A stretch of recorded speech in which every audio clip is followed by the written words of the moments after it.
Yes, sir. Ladies and gentlemen, I was reminiscing how his mother and father was back in the early years of the '60s, '70s, '80s, Yeah. '90s, 2000. Listen, and they're rehearsing as we speak. They're They're in preparing they're in caravan rehearsal right now. preparing for when is the date of The the anniversary? anniversary is September. It is November the 1st, Saturday, November the 1st at 6 o'clock at Mount Zion Baptist Church in Pleasantville, New Jersey on New Road. And that's a Saturday, right? That is a Saturday, yes, sir. We're getting ahead of ourselves, Okay, I'm gentlemen. sorry. I'm sorry, We Doc. get ahead of I'm ourselves. excited. I know that's why I got to slow it down a bit. Okay. Come over to my left so I can get you in view here. All right. All right, ladies and gentlemen, please let's welcome to our radio audience and our YouTube audience, Mr. Well, should I say Reverend? How you want it? Man, it don't Put it matter. this way, I preach. I'm a Our reverend. brother, man of God, Yeah, that's all. That's fine. John Howard. Okay. You know, y'all got me mixed up. He mentioned the Caravans and started talking about Bishop Lodge. You know what? First of all, welcome to Gospel Legacies, brothers. It's an honor to be here. Thank you, sir. Glad to Thanks have for you the on board. opportunity. All right, now we're going to get down to business. When we talk about legacy, when we're Yes. talking about purpose and destiny, Yeah. when we're talking about the trailblazers of gospel, hmm your father, without a doubt, is one of them. Absolutely. I haven't seen him in a long time. Yes. You know, I remember him very well because he used to come to our church, Philadelphia Revival Temple. Okay. You know, Yeah. back in the day. Back in the day. You know. So first of all, what is it? What are some of your fondest memories of growing up in a household where it was nothing but God? Well, definitely, again, thank you for this opportunity to share and to You're be welcome. here. You and Apostle Lawson, thank you so much for the invite. I guess growing up, and it's not only me, my brother, I have a younger brother, Reverend Jared Howard, and it was us both. And coming up together under my mom and dad, Yes. our home was peaceful, vibrant, lots of laughs. My dad loves to laugh and have a good time. But it wasn't your typical PK type of situation, you know. I've heard horror stories from certain pastors' kids, and different things like that. But it wasn't like that. It wasn't. Did you have a sense of normalcy, like just growing Oh, up? a very much a sense Yes. of normalcy, definitely. Yes. It was, church was church, and we were going to be in church when we were supposed to be in church, but there was a sense of normalcy, chores, just cleaning up your room and just having good times, dinners, family vacations. He made sure and made sure growing up that we had a balanced dynamic where it wasn't church on Monday through Friday, like I've heard so many others have that testimony. It was church. Sundays we were going to be in church, and if the Caravans were singing, we were going to be there as well. But it was a great balance of just learning life skills, Speaking of life skills, Okay. what is one of the main lessons that you were taught? One of the major lessons that I was taught by my father growing up was character, and as Apostle Lawson mentioned a few minutes ago, integrity. Be a man of your word. Do what you're going to do. If you say it, you got to follow up. You know, I saw your dad not too long ago on his Facebook page, Okay. and I was like, he pretty much looks the same. My dad, you may have, because my father doesn't have a Facebook page. You may have. But it was somebody's Facebook page. He might have been on it. Yes. Okay. Yes. put it that. It Yes. was Somebody's Facebook. Facebook page. hmm he's maintained his look over the years. He's had some health challenges over these past few years, and we're praying for him, and we're hanging every step of the way. But yes, he's definitely maintained his his physical features. Do you remember the house being filled with a sense of purpose? Absolutely. The purpose, number one, was to glorify God, to keep God first. But the purpose was also to be productive.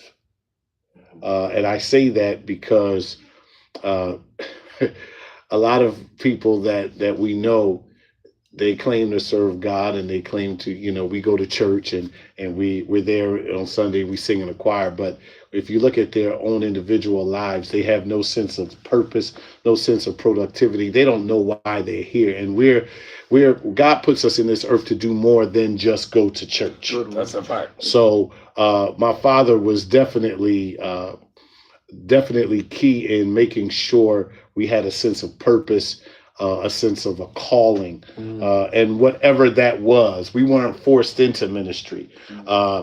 We could have just been a carpenter. Okay, well then you're going to carpentry school. We could have been a farmer. Okay, well you're going to definitely be diligent with that. It was to find whatever it was that you wanted to do.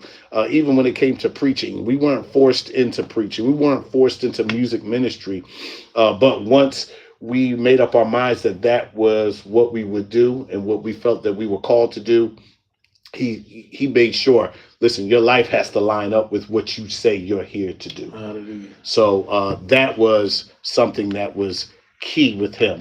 And I will add this: my father, he didn't even grow up in our traditional sense of church. My father actually grew up Catholic. His family grew up Catholic. Now that's where the order comes from. Maybe so. That's true. I get that. I can hear that. The order, because I can remember when he would bring the choir, there was always order. Yes. There was Caravan. balance. Mhm. There was dignity. Yes, definitely. They didn't just fall all up.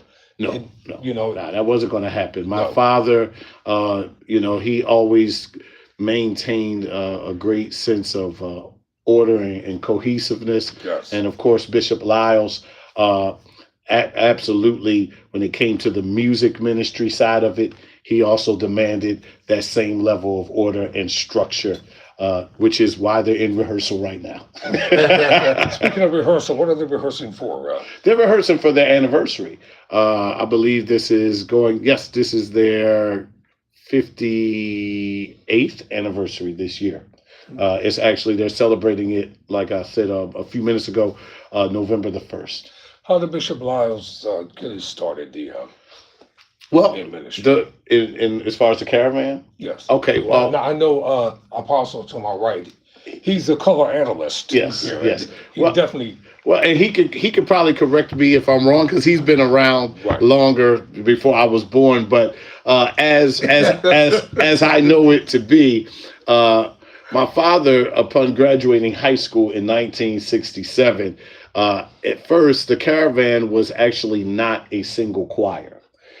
He was going around doing concerts, and there were several different area groups that would come, and they would all sing. Some would be the Trap Sisters, the Goodwill Gospel Singers, and some others that I'm not even probably thinking of. The Lawson Singers. The Lawson Singers, yes. Apostle, pardon me for a second. Yes.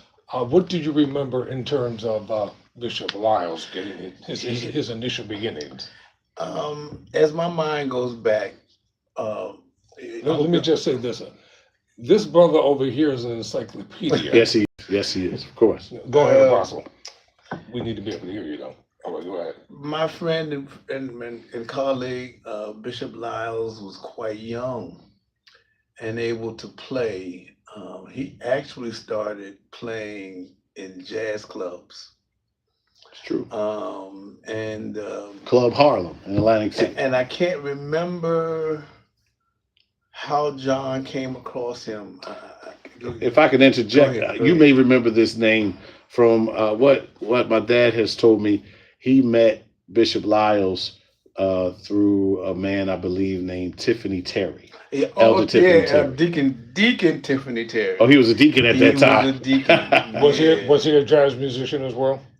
He was a businessman. Yeah. Deacon Terry was. Deacon Terry was a businessman. hmm Yeah. And Bishop Lyles was 16. Younger than that. Yeah. Younger Well, than that. yeah. When he first met him. So how did the new Caravans come about? the John Howard, it originally Yes. started as the John Howard Caravan. That's right. And again, they would have these concerts. And at the end of the concert, if I'm correct, they will all combine and sing together. Am I right? That's right. And then I think they enjoyed singing together That's right. to the point where they became their own entity. That's right. And so that started, and I think Bishop Lyles really took over as the musical director maybe a year or so after they had gotten started, because I believe the original musician was a man by the name of Harvey Dawson. Yeah, I forgot about that. Harvey was there. He was there before Charles. Yes. He And, was there. I forgot about him. yep. That's maybe because he's going on to be with the Lord. Yeah. He became a preacher and a pastor, hmm but he was a great musician. Yes, sir. Great musician. Yes. So what was the choice of an instrument that Bishop Lyles played? Organ and piano. He could play piano just as great as the organ, but I would probably say he's more known for that organ. You know. Exactly. He's very, he can play, especially pipe organ. Oh yeah, he can play pipe He organ. can really give you a sound second to none.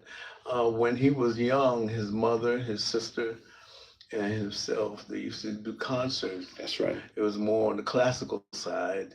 They were out of Ocean City. They were out New of Jersey. Ocean City. Now, do you all originate? You originate from Atlantic City? Yes, I do. Yeah, we all originate. Caravan, my father, we all originated from Atlantic City. What part? My father grew up on Baltic Avenue, up going towards Uptown, the Uptown section of Atlantic City. My mother from the east, going towards Venice Park area in the west side. They call it the west side. Now, when did they meet? My parents met in high school.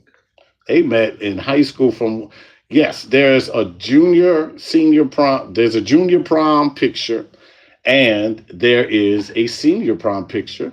And the reason I remember that is because my younger brother at one time took a magic marker and marked it up.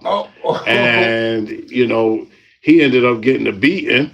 And we were kids. But my mother had another copy of the same.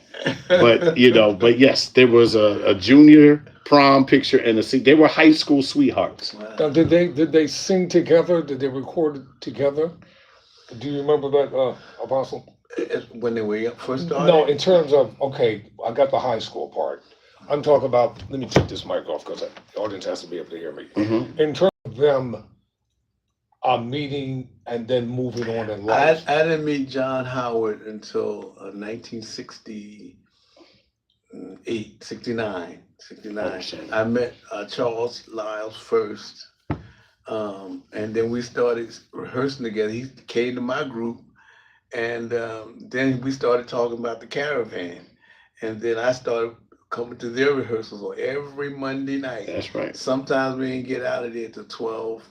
Then we go out to eat. Sometimes we get home 2-3 o'clock in the Now, morning. you said Charles. Is it Charles or John? Bishop. Well, Charles Lyles is the featured musician Right. and the person who put all the music together. And Charles would write a song just like that in a heartbeat. And that night we will be rehearsing it. Yes. Really? Mhm. What are some of the songs? Oh gosh. Do you? Oh yeah, you got you have Because you said you're a music teacher, right? I am. What's your area? My area is general music. I teach on the elementary level right now. I've taught more so. Now I know I'm not going to keep him out late because I know he got to get up in the morning. I'm fine. Trust me. We're used to keeping. You were the gospel. This is early, man. and he has he's a group of his own. Yes. What's the name of your group? The End Time Levites. Hold on, brother. Wait a minute. The End Time Levites. I'm gonna put that right here for a minute. Okay. Because I want to deal with the music. What are some of the songs? Tell me some of the songs From Bishop Lyles? Yes. Okay. You have with Joy We Draw Water. That's one of their famous songs. They recorded that on What, from Savoy the Wells of Records. Salvation? Yes. From the Wells of Salvation. They Yeah. wrote that? That's Yeah, Bishop Charlie Lyle's wrote song. that. hmm Wow. Yep. That's his song. You have I Want to Be Holy. They recorded that on Sweet Rain Records. What's up with Bishop Barber? Wait a minute. Lord, I want to be holy. No, it's I Want to Be Holy. That was That's Bishop my- Lyles and the Caravan. That's He my wrote that fav- song. That's my favorite song. Yep. Sweet Rain Records, I remember them. Yep. Yes. They did that. They were on Caravan were on Sweet Rain Records. They recorded with Sim Wilson. That was the first record they did. And then the next one they recorded with Isaac Douglas. Both of those were on Savoy Records. And then they recorded the next, they were signed to Bishop Ford and Bishop Evans and all them with Lionel Darty and all them with Sweet Rain Records. And then after that, they have 2 or 3 independent projects that they've recorded on their own. Now, with the anniversary coming up, when is it going to be again? Again, that'll be on Saturday, November the 1st at Mount Zion Baptist Church in Atlantic City. In Pleasantville, New Jersey. And that's free of charge, starting at about 6 o'clock. You intend to go, Apostle? I intend to go. So it's going to be somewhat of a reunion at the same time, right? Oh, it always is. It's everybody that I've seen, like Apostle Lawson and so many others from. When I say literally, him and so many others, they've known me and my brother and all of us since before we were born. So these are our heroes. When did you I want to talk about your mom for a moment. Okay. Now, because I know she's been instrumental Absolutely. as well. Yes. Is she a co-writer of some of the songs? No. My mother's not a co-writer. My mother, actually, you know what? She did write one song on the Savoy record. Yeah, that Savoy record. The song is called "Bless Me, Lord." They did that. Matter of fact, I don't know if you remember, there's a guy named Grundy that led that. Yeah. Clarence Davenport. That's right. I saw the video. Yeah, he led that way back. But yes, so my mother, because my dad was the founder, Bishop Lyles was the music director and the lead vocalist. So my mother, she did write one song that they recorded, but my mother was she's a featured soloist as well. She sings not soprano. only is she a featured soloist, that sound that Joyce has been a staple. Yes, it has. Within the Caravan. Her distinct soprano, she's been there from the beginning, from the inception, Day one. up until this very moment. So there's distinction. Now, when did you become interested in? Honestly, I don't think there was a time that I remember not being interested. You had to grow up, right? Yeah. Well, the reason I'm saying that is because it may seem weird or funny, but I mean, like right now, Monday nights growing up, it was church. It was all weekend. It was Caravan. Church, my dad would be pastor, we'd be in church. Get out of church. Caravan, go sing somewhere. All right. We get back home 2 and 3 in the morning. 2 and 3 in the morning. And then you get up, you go to school, and then Monday night you're back in Caravan rehearsal. I mean, I remember literally, and see, they would do 2 and 3 cities I would fall asleep in Brooklyn and wake up in some other church in Philly, and I'm like, where am I at? And I would fall asleep in Philly, and next thing I knew, when I woke up, I was in my bed because they done carried us back. It was me and all the Caravan kids. We would literally, and you probably think this is crazy. We would walk into these churches in pajamas. But you know what? Let me tell you how correct he is. So I don't remember nothing else but this. As a young teenager, Yes. we used to be in church all night. Oh yeah.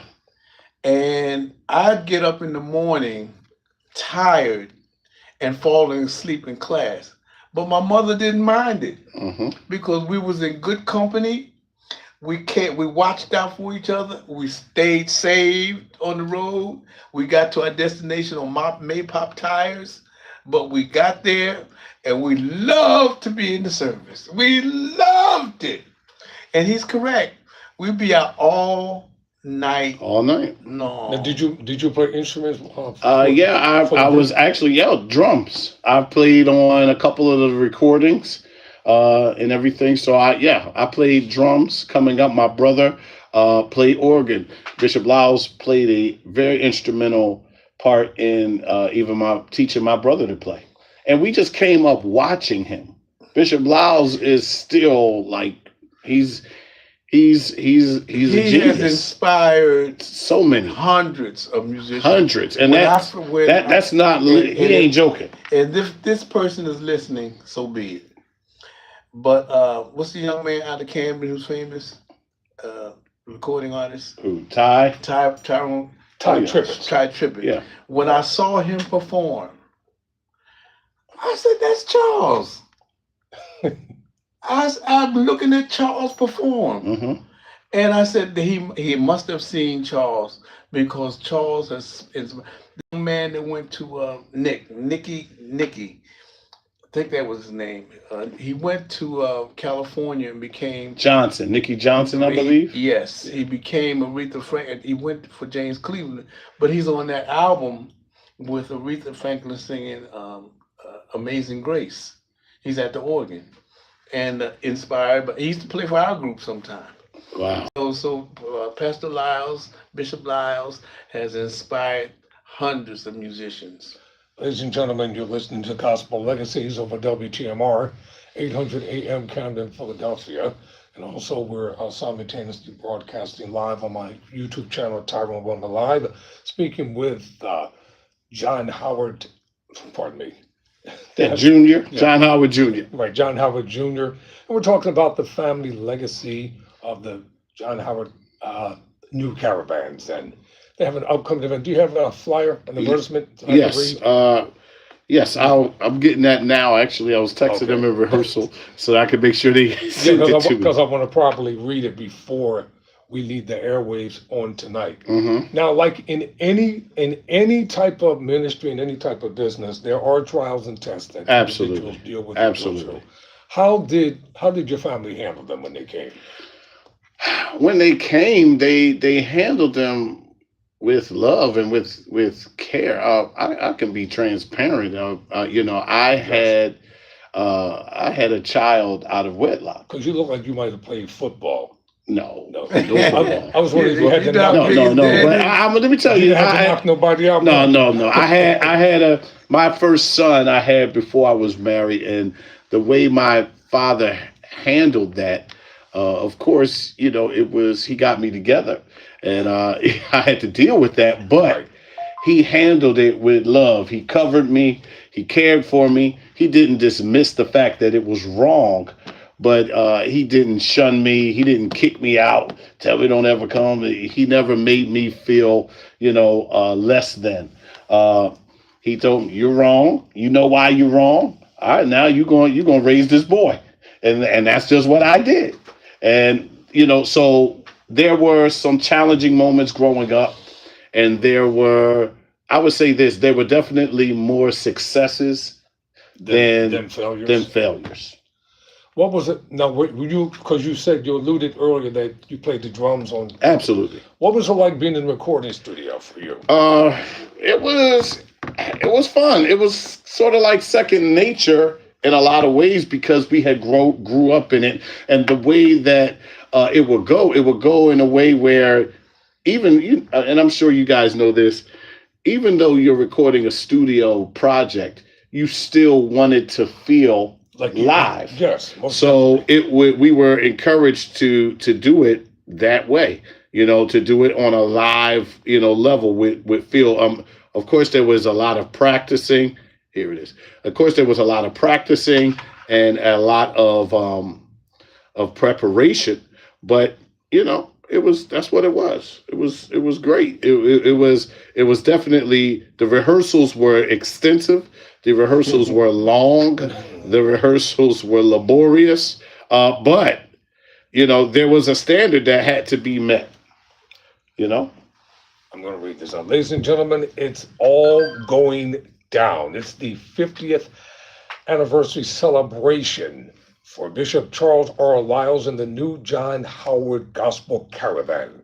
November 1st, 2025 at 6 p.m. It's taking place at Mount Zion Baptist Church, 353 at South New Road in Pleasantville, New Jersey. Yeah. So make your plans to attend now. And attention, you can, attire rather.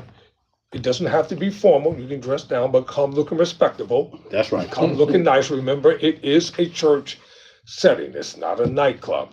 So My dad would always say, just be clothed.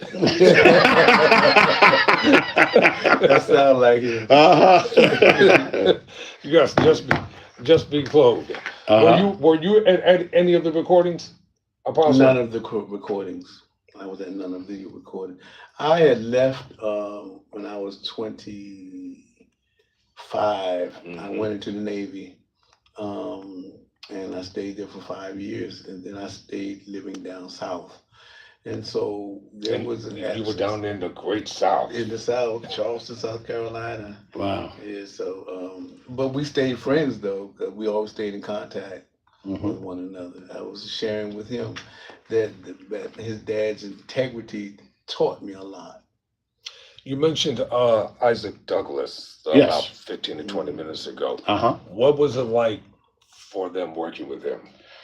Well, I mean, The Reverend Isaac Douglas, pardon me. yes, Rest in memory. the late great Reverend Isaac Douglas. From what I understand, Bishop Lyles and Bishop Freddie Washington used to play for him Right. as he traveled around, and Reverend Douglas was signed to Savoy, Yes. and so back then, you remember the pattern would be just like with Reverend Cleveland.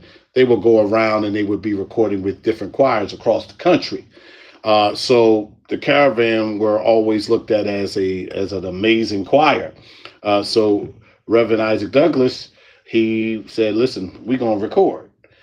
So back then, you had people with over Savoy. You had Fred Mendelssohn. That was the top guy there. That's the top guy there. Then you had Milton Bingham.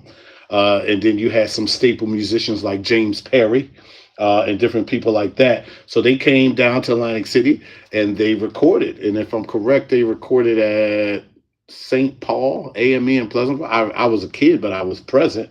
Kevin Holmes on the drums. I believe it was Steve Williams. They called him the keyboard wizard. He was out of St. Louis, Missouri. He came and he played as well. And they recorded, and that experience was great. But see, the Caravan has always been a family thing, right? Because they started out as they were kids. We're talking like out of high school, right out of high school. Exactly. So they've been, when you talk about challenges, it's more than just challenges with the groups. With the group, it's just challenges. Life challenges. They've seen each other. Yeah, they've seen each other get married. They've seen each other's family members. They've buried people's family members. It's stories. For days with them. They absolutely just have done life together. So they're family. The Caravan is more family to each other in some cases than even their blood family. That I believe. You travel on the road, you're with each other every weekend. I remember they did I was a baby, but we were left with my aunt and uncle, but they did a cross-country trip a cross-country tour in trailers, motorhomes, all to the GMWA in Los Angeles, California. They did that. They were going for a week. They paid dues. They paid their dues. They know what they didn't come up, this whole glamorous thing where people are sending for you and giving you all. No, they came up, And most of the time, and I do know this for a fact, most of the time, the artists and ministers pay out of pocket. Oh yeah, please, absolutely. I mean, there was no upfront money. No, there's no. They did what they had to do, yes. and it was because they loved the ministry, and they still do. And the legacy, and so a lot of people think that a legacy is left after someone is dead. No, they're very much alive. That's and right. I'm living and I'm doing ministry off of the legacy that they've provided for me and so many others that are doing great things in ministry. I mean, even in the Caravan, there are several pastors that have come out of the Caravan, several ministers, and several people who have just going on to do some great things. See, that's why I call it Gospel Legacies. Absolutely. If I can't talk to the actual pioneer, the trailblazer, the next best thing is to talk to those who knew them. Oh no! The Caravan is the Caravan blood is in my veins. Yeah, gotta be. Oh man, that's. I mean, that's. So Bishop Charles Lyles, what's the name of his church? Where's it located? He pastors a church. His church is in Atlantic City. Him along with his awesome wife, Dr. Diana Lyles, they pastor a church called Victory First Presbyterian Church in Atlantic City. Victory First Presbyterian Church. Actually, let me say it right. Victory First Presbyterian Deliverance Church in Atlantic City, New Jersey. Now, how did they come up with that name? Well, they had started, as I remember, as Victory Deliverance of Truth or Temple or something like that. That's right. But then Bishop Lyles came into a Presbyterian church and took that over. So he kind of merged his church with theirs. See, that's where the decorum and the order comes from. I understand very Yes. well. So Yes. they're still merged and pastoring and flourishing to this day. That's right. They're doing great. Are you a part of that ministry? No, my You father. might as well say you are. I mean, it's family.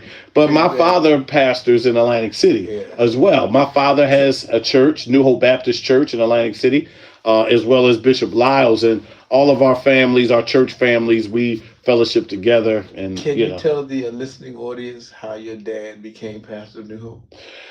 My father became the pastor. He was first a deacon at the church, at New Hope Baptist Church, under a man named Reverend Clifford Trapp. The Trapp sisters were a part of one of those early groups with the Caravan. So he served a dynamic group. Yes, yep. And he served with Reverend Trapp, and Reverend Trapp had went on to pastor another church in the area. And my dad became the pastor, and you may remember this, Apostle, the church, when he first started pastoring, they were in a house. That's right. They were in a house. Mm-hmm. They were in a house. Isaac Douglas, Reverend Isaac Douglas, all of them, they would come even to that house. And he said sometimes the heat wouldn't work. They'd be laughing at him and stuff.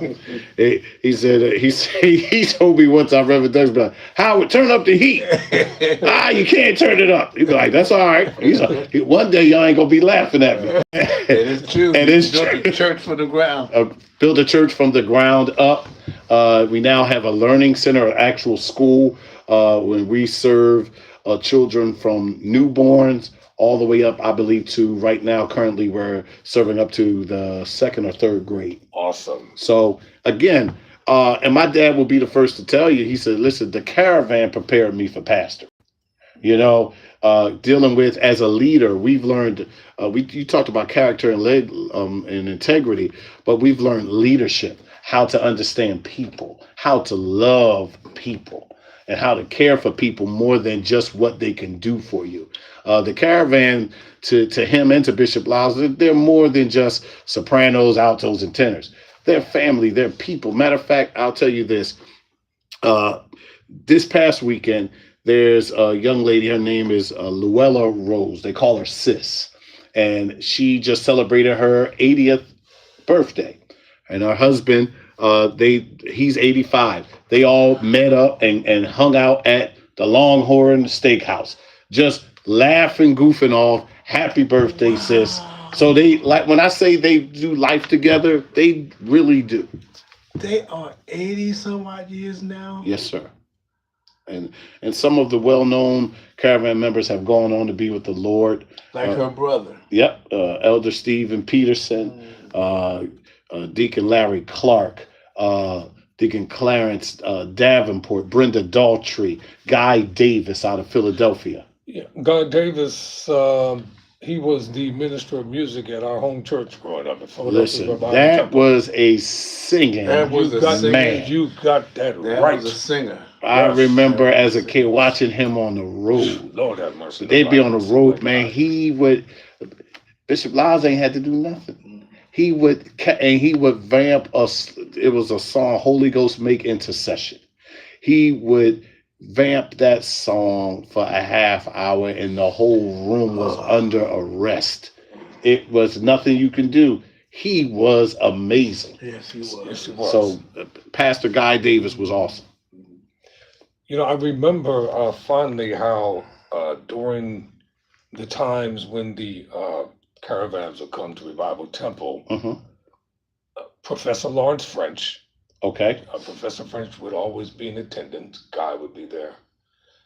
And if you didn't get there early to get a seat, you was just It done. was tough. Yeah. And there was some services back then. They didn't, like you were talking about, Well, Philly was the spot. We were always in Philly. the Mecca. Yep. Philly and Brooklyn, Philly and New York. But they would travel all over. They recorded. They have a project. They recorded actually even in London. That's right. They recorded it live in London. Really? Yeah. Oh yeah. So they've been not just nationally all over. They've covered probably the majority of the 50 states, but they've been to Jamaica. They've been to London. They've been in and out all over the place. Now, in terms of you and ministry, Yes, sir. are you a pastor, a co-pastor? No, I serve in ministry. I'm not a pastor. I'm on the ministerial staff at my church. Me and my brother and I are ordained reverends. We serve at my father's church, New Hope Baptist Church in Atlantic City. What's that like for y'all? Right now, it's awesome. He's giving us an opportunity to do a lot in terms of leadership. We do a good portion of the preaching. My brother right now is over the music ministry. I've led the music ministry in years past. So we are learning by doing now at this point. He's just kind of allowing us to really go forth, love on the people, visiting folks in the hospital, burying people, marrying people, all those type of things. Even the business and moving forward, just taking care of the actual structure of the church, and we just had to do a new roof not too long, stuff like that. So, it's an everyday thing. If you're gonna pastor, you can't, it's not that celebrity stuff. My dad don't play that. No, this is the hands-on. No, yeah, this ain't no hand. This ain't no. I'm flying here. No, you're gonna be down here. You're gonna get to work. My dad, when I told him we were called, when I told him I was called, I felt called to ministry. He said, I thought I was going to get some big dramatic hug or something. He's like, man, get out of here. I knew that already. So the next day, he's like, all right, well, put these tables up. Get all these tables up and the chairs down because it's a funeral here. He's the kind where he prepares you for ministry by serving. Yeah. He don't care how good you can preach. He said, all that will come. But he want to know that you're going to serve. You're going to serve the people. You're going to serve the house of God. It's just like here, this radio station. This is a hands-on radio station. Uh-huh. You better know what you're doing here. Oh, yeah. Because as you can see, there's nobody here operating. Yeah. But me. Yeah. That's it. And that comes from learning. Observing. Yes, sir. Going to school. Uh-huh. Learning the business of radio. That's right. Instead of just talking on the mic. And I understand exactly what you mean. Learning the business of ministry. There you go. Because it's serving. It's serving. I'll pull that flyer up again. I want to put it up to the screen. Okay. If you don't mind. No, not at all. For the audience to see. Definitely. Want them, especially down the Atlantic, in the AC area, make your plans down to attend. He put his phone up there so y'all can check it out for yourselves. There you go. Nice and big. Make your plans now to attend the 57th anniversary. And please be in the house. Yes. It's going to be a wonderful experience. What's the time? The time is 6 p.m. on November the 1st. Sharp. Yep. Oh, yes. Starting on time. The 57th anniversary of Bishop Charles Lyles and the New John Howard Gospel Caravan. Yes. And we're going to be in full concert. No guests this year. Now, I will say this. The Caravan anniversary, number one, is an institution in and of itself. They've brought anybody from way back in the day. I'm talking James Cleveland. I'm talking about Kirk Franklin. I'm talking James Hall. I'm talking even back in the day. We're going back to Benny Cummins, institutional radio choir. All your top people from Philly. I'm going back Gabriel Hardiman and all. the Gabriel delegation. Yep. All anybody, Wilmington, Chester, from near and from far. They've brought them. Richard Smallwood. They've brought everybody. So the Caravans anniversary has always been a big event in our area, and actually not just in our area, but for our entire region. Apostle, what say you? I'm sitting here thankful that the spirit of excellence has been passed down. Your father has done. He's to be applauded.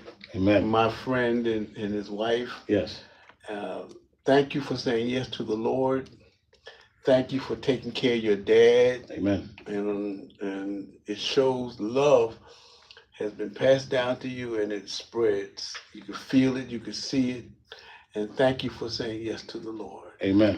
Ladies and gentlemen, this is why we call it Gospel Legacies. The legacy must continue. Amen. You know, one thing about rich people, they make sure that their legacies are preserved. That's right. They will build monuments to themselves. They will. They will create endowments. Absolutely. Philanthropic organizations. They're going to do something to make sure that their name is not forgotten long after, they've transitioned into eternity. Mm-hmm. Well, we're getting ready to wrap this up for tonight, ladies and gentlemen, but as we're wrapping it up, I do want to thank you, John, for coming in tonight. Thank you. It's an honor to be here. I really appreciate it. Thank you, Apostle, God bless for recommending him to come on Monday nights. So what would you say to this generation of men and women who have families that are involved in ministry and they're growing up and they seem to be dissatisfied with it?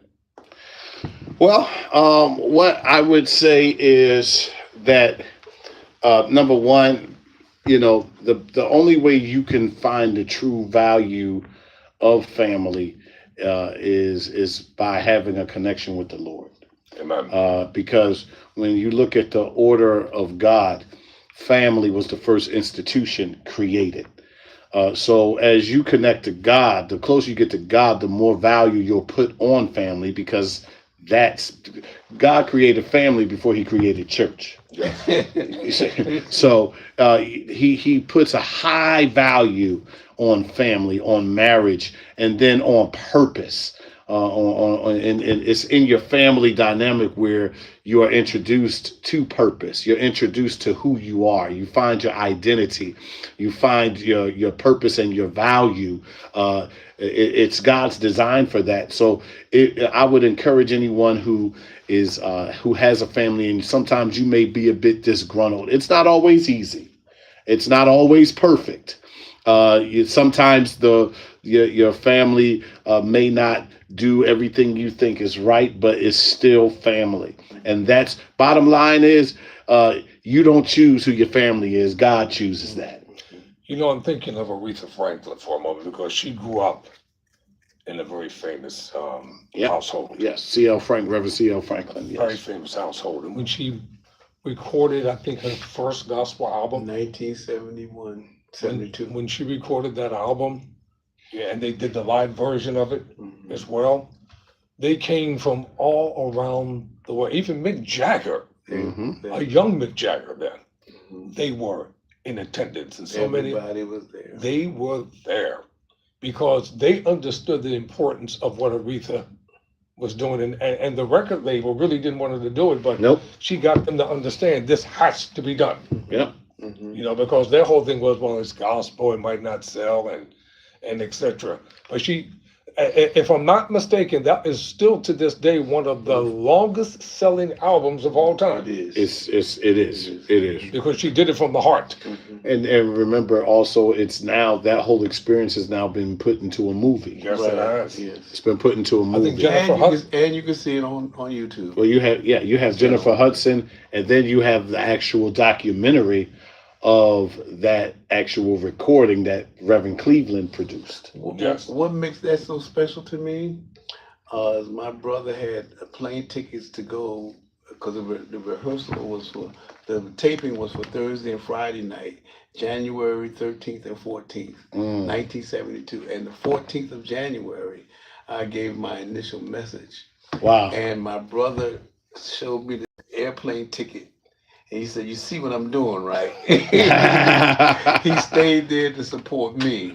See, but this points back to what? Family. Family. You say family first. Right. You know, even though he had that opportunity to be there, to be a part of history, what you were doing was a more important part of history for him. It was. Family, listen, family to the army forever. That's it. Right. You know. That's right. Well, ladies and gentlemen, well, thank you all for listening, and thank you all for viewing this edition of Gospel Legacies tonight. And we'd love to thank our guests, John Howard, for coming sir. in. Thank you. Appreciate you being in on this God evening. bless you. God bless you. And the upcoming anniversary, I know it's going to be a success. Yes, it will. It's without going to a be an doubt. amazing time. Thank you, Apostle Lawson. Thank you, sir. Thank you. All right, I'll have to go into the next studio to kind of wrap things up here. All right. And I'm going to take off this headset, and you all continue to talk for a few minutes. Amen. Well, you know I'll be there live and in living color. Well, look, we look forward to it. That'll be a reunion. It's been a while since I've been to that. I haven't been to one since the 50th. Okay. And that night I was blessed to do some old stuff. We had a good time. Oh my! It was a good reunion. We look forward to seeing you this on the 1st. It's going to be awesome. You looking like your dad. Sounding like it. All right.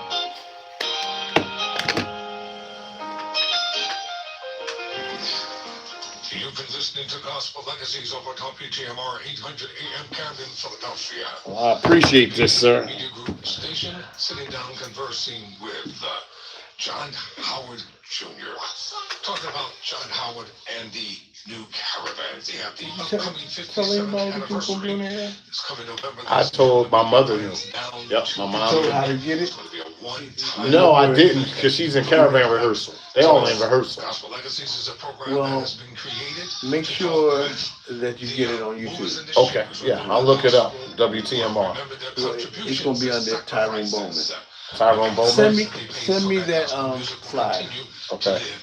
Today, Please. tomorrow, Yes. and forever. Yes, sir. And by the grace of God and His divine grace only, we'll be back next week. I just sent it to you. All right. I'm gonna try to get down the road and catch the last bit of rehearsal. Understood. Yes. God bless you, man. Listen, thank you. God bless you, sir.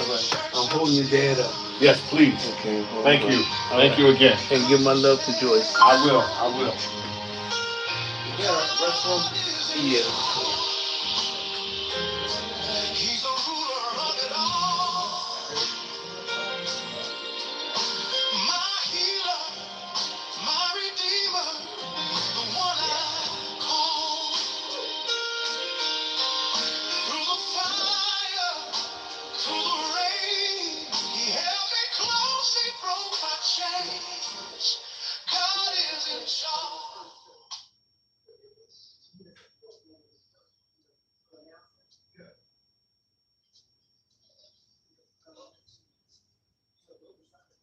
It's all going down. What's your story? Holiday Gala 2025.